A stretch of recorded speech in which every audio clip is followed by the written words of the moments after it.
That you're just a burden on your friends? Well, yeah, there's definitely that. So, hey, everybody. Welcome back. I am Lantern Troy David here in Space Sector 2814, which is actually Flashback Comics and Games here in Woodbridge, Virginia. To be more specific. Troy David Phillips, and with me is my co-host, the incredibly erudite and very handsome man, Kevin Gaussoin. Hello again, and welcome to the Comics Online podcast, Season 15, Episode 37, Part 1. Part 1. And Part 1, as always, is really Troy's show. As I was saying... the melding. What are you doing? So we've melded the two shows together, and of course, once again, so part 1 is the Flashback top 5, and this is Troy's deal where we talk all about it's all comics all the time with occasional bits and bites where we diverge just barely, just to show you a little bit more about how comics influence our lives.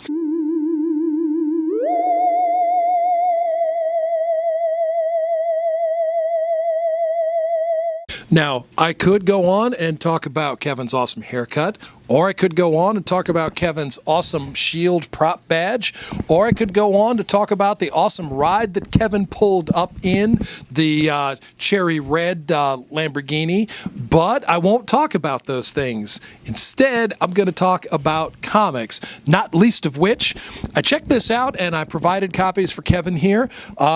Castle Comics. Now, this is a new... Kevin, you want to hold that up and show them? Castle Comics. This is a new small press effort. I'm actually checking this thing out. It's not available for sale yet, but I read the first 2 issues and I thought, hey, this is actually kind of cool. I met the creator, the writer. He actually came into the store, really nice guy, and I told him I was going to read this comic and I was going to check it out. File 13. It's got an interesting take on a superhero character and on a secret conspiratorial science experiment that goes horribly awry, and I will be dropping more details in time. I'm going to give Kevin the opportunity to read it. The first issue and the second issue, I have them right here, and when it becomes available for sale, I will be letting everybody know, but just wanted to throw that out there. You want to actually, hold that one more time there, Kevin. Turn the back. Yeah, turn the back. To the back? No, turn so I can see the back. Oh, so you can see the back. Yes. www.whatisfile13.com. Check that out. Whatisfile13.com. And Castle Comics, be sure to like them on Facebook. Check them out, see what they're all about. The guys seemed very, very nice. The book is actually pretty interesting. I'm going to, like I said, give Kevin a chance to get into it, but hey, this is going to be kind of fun.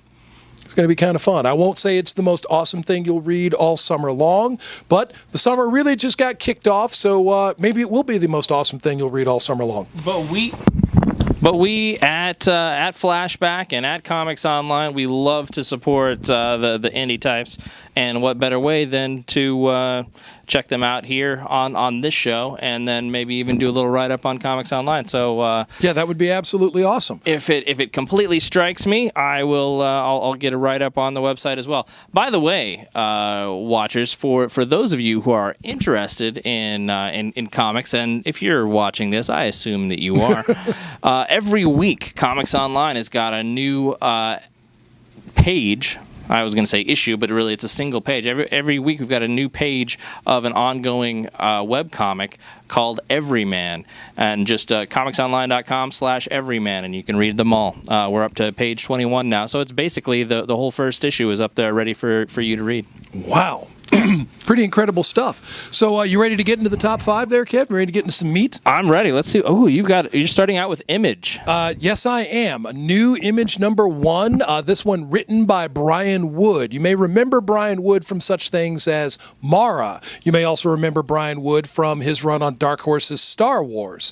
Wherever it is that you remember Brian Wood from, check out Starve. I actually was just flipping through the issue before the show started, looking to get into it, and I'm thinking, hey, this actually seems really cool.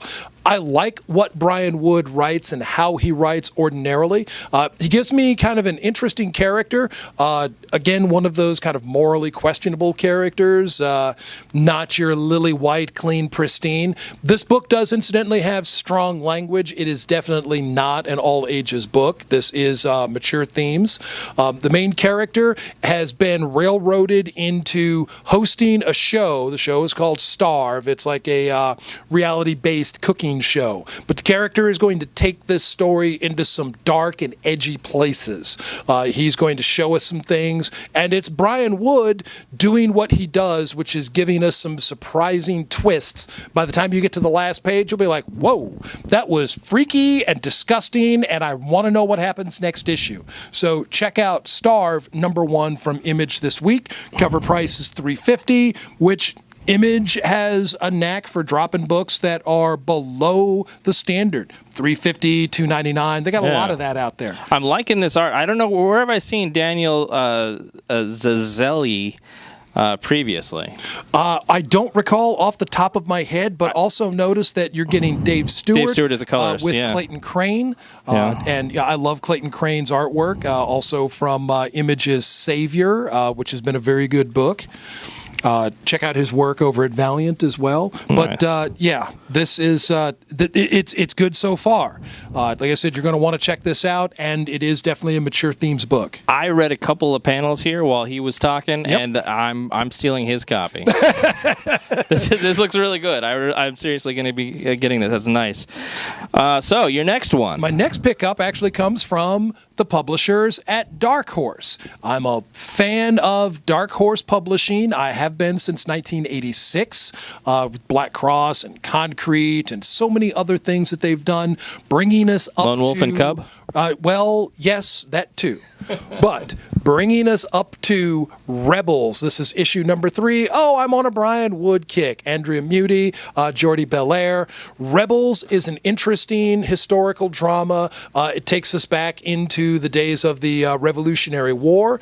It does not focus so strongly on the well-known historical characters. It actually focuses on fictitious characters living through the time, getting through doing what they do, while this greater drama is going on all about them. The first 2 issues of Rebels were quite good, and the 3rd issue, kicking right along. I might be able to get those things for you there, Kevin. I'm just, you have such great indie comics picks. I seriously, I'm like, oh, I want this one too. Well, that is why, Kevin, I read 125 titles a month. Oh, because you pick too many good ones and don't get rid of the ones that aren't that great. I have a feeling you have that problem as well. I have that problem. We all do. I don't get anything that isn't great. Everything I get is good. Yeah, but some of it isn't great. So this week, your pick is what would have been one of my top picks. I just can't get enough of Copperhead. I really cannot. Issue #8 of Copperhead. This story I have been loving since the very beginning. This is definitely a prize-winning title for me. I would like to see this thing get some nods at some of the big comic award shows. I'd like to see it get nominated for something, best ongoing. Somebody should mention the Scott Godlewski artwork. The characters are engaging, the conflict is engaging, and it has moved from one story arc to the next story arc. It's got characterization, it's got drama, it's got a little touch of romance, it's got action, it's got police procedural, it's got some overall social commentary, it's got a great big fuzzy guy named Boo who's the deputy. He's really cool. And it's got lots of space aliens, and it's got all these different what would be disparate genre, all just kind of mashed into one, and not just mashed, but delicately intertwined in an expert fashion. Jay Faber has given us this, and I will use these terms again. I know people who've watched the show previously. You've already heard me describe it as a dirty Western set in space. It is certainly that. We've got aliens. We have self-aware mechanicals. We have a woman sheriff in a rough frontier place, and she is not afraid to bruise her knuckles, pull a gun, and call somebody out. So Copperhead, number 8. You want to pick that up from Image Comics. Definitely. Troy, you've got 2 Marvel books this week. I do. I wanted to mention these things because I am so into these 2 characters. First up is Angela. Now, this is 1602, Angela Witch Hunter. I was a fan of Neil Gaiman. I still am, very, very much so, of 1602, that first series that he did, and the world that was created of 1602. I also liked Voyage of the Fantastic. I liked 1602, The New World. And here is Angela. You know her from the pages of her own book. You know her from Guardians of the Galaxy. You might have known her when she was in some other universe with some character spawned from hell, perhaps. Yeah. Yeah. I think that comic book was called the Hellspawn. At one point, briefly.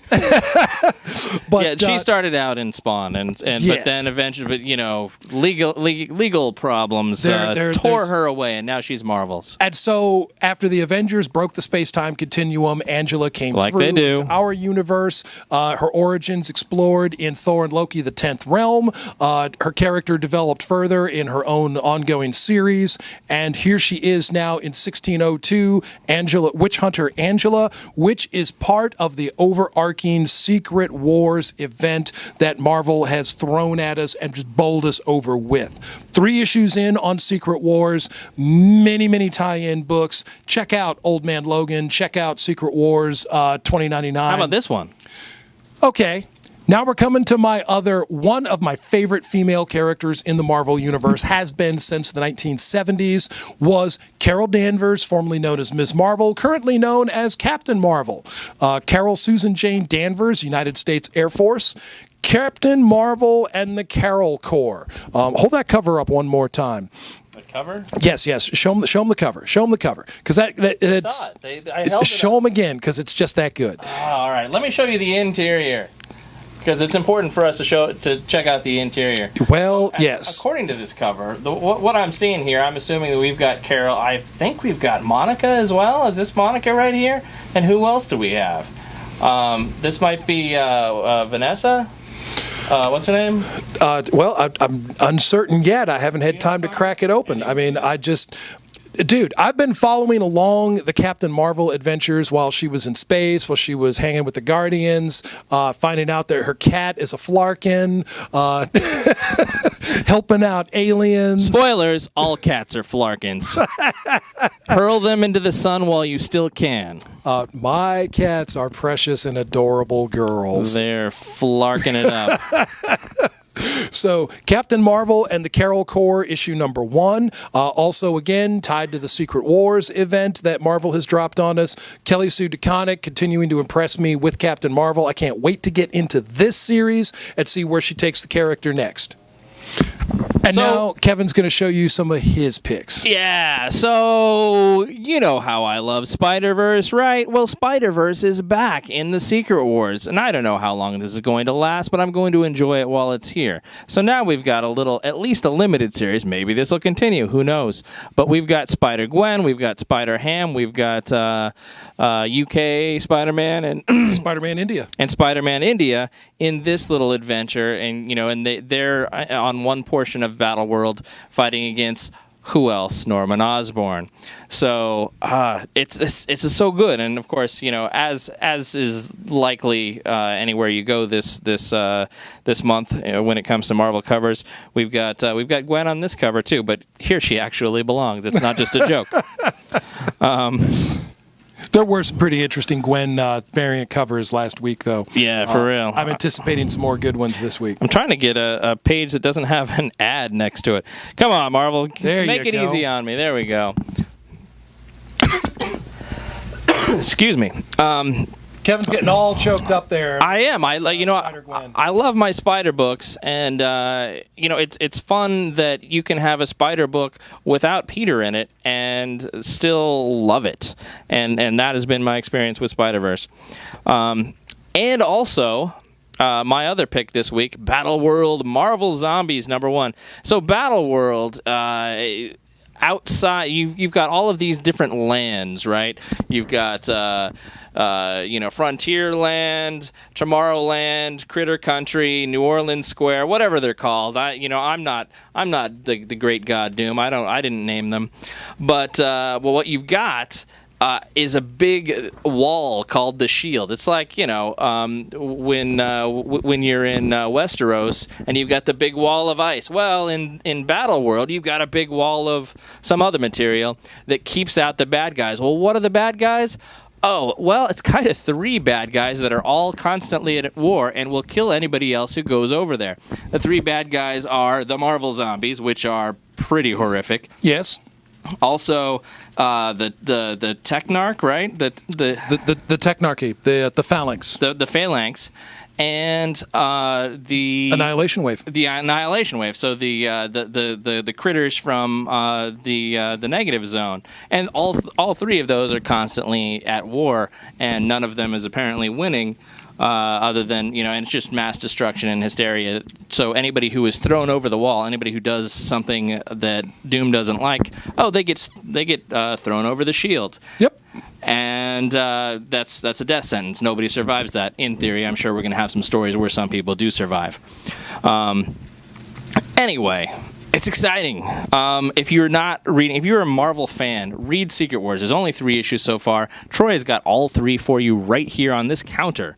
And if you want to catch up, Troy has got the Secret Wars, the countdown to Secret Wars trade paperback as well. The Prelude, yes. The Prelude, that's what it's I've called. got the Prelude. I've got the previews, which has the listing of the titles, where you could see the covers and get some idea about what's coming out. And I've got a lot. I've been trying to stay on top of getting the books back in stock as they sell through. So I've still got some gaps and holes, but I'm working on getting those filled. Get in early, often. Get all your Secret Wars stuff. Right. Don't sleep on this. If you are a reader, you've got a lot of exciting stories to jump in on. Brand new with first issues. If you are a collector, if you're like, I just love number 1s and I'm going to go and get them slabbed. Well, now's the time, and you've got. It seems like you've got like 7 issues per week that are either marked Secret Wars or Battle World. Doesn't matter what they're marked; they're both the same. They're both in this new universe that are fantastic. There are very few Marvel comics coming out right now that aren't part Secret of that Wars, greater Battle story. World, or Last Days. So much good stuff. Anyway, check it out. But those are just my first 2. We just kind of went over. We'll see. We're going down the zombie theme here. Oh, yeah. Good segue there, Troy. We've got The Walking Dead, issue 142. How did we get all the way to 142? Because Robert Kirkman is fantastic. And, of course, he couldn't do it without Rathburn and Adlard. And who's doing the inks now? Guidano.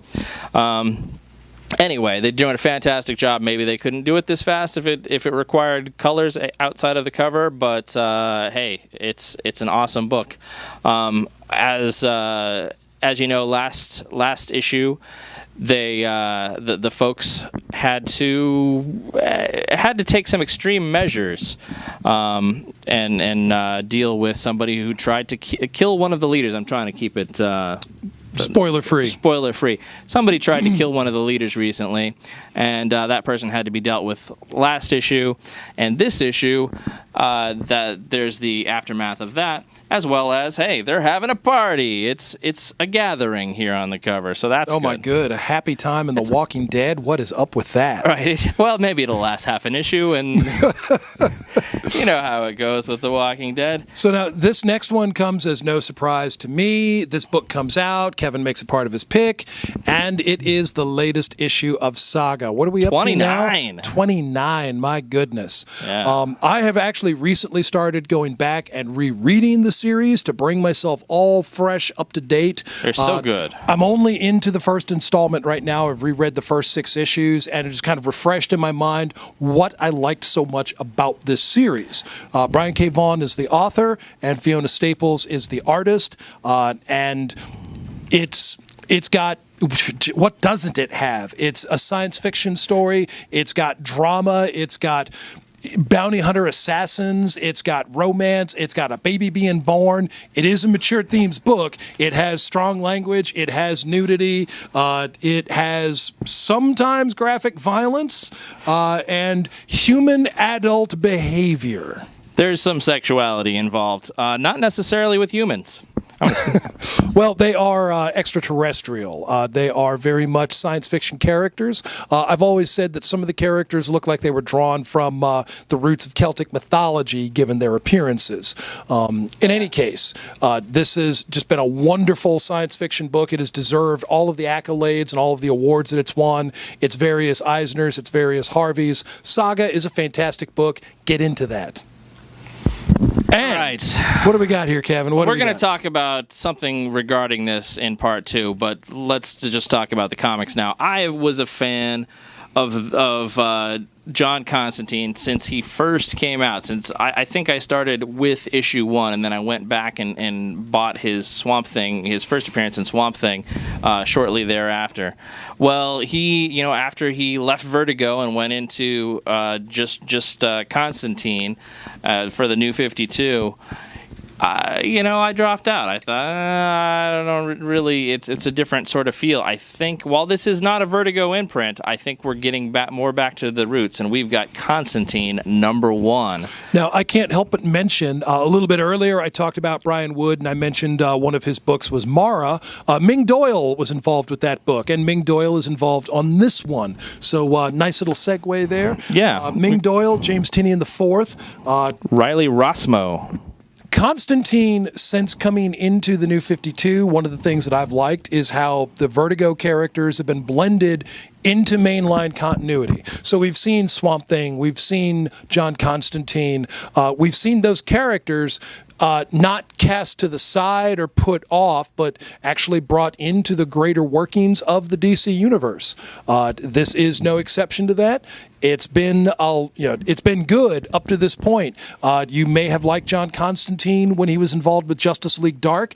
You may have liked his own his single series, his regular book.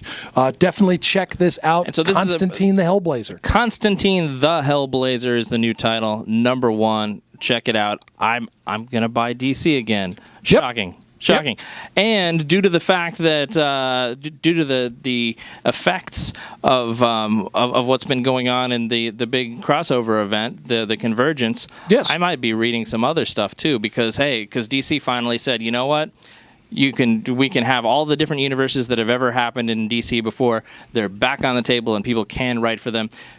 New 52 is still pretty much the main universe, but the other things that were previously a no-no, so to speak, are now back on the table, and I couldn't be happier. Yeah, so definitely check that out. Convergence is over, although I do still have Convergence tie-ins, Convergence 2-shot issues up on the shelf. So it's over, but you haven't missed your opportunity yet.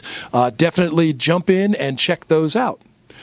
And that brings us to the conclusion of our top 5. Our +1, again, I'm going to mention Castle Comics. File 13. File 13, yes, indeed. We're going to read this and give it a more in-depth review, but www.whatisfile13.com. Check that out. Or visit us. Yeah, you could do that, You too. can visit us. You can visit ComicsOnline.com. You could visit, what's the Flashback? Flashback Comics? And games.com, all spelled out. I don't know. I just have it. Hey, Marc says, hurry it up. You're just mumbling now. Okay, we'll see you in part 2, and we're going to talk about what's going on with Constantine and a bunch of other shows. Don't miss it. From leaping car builders to going off like gamma bombs. Switch your internet browser to ComicsOnline.com.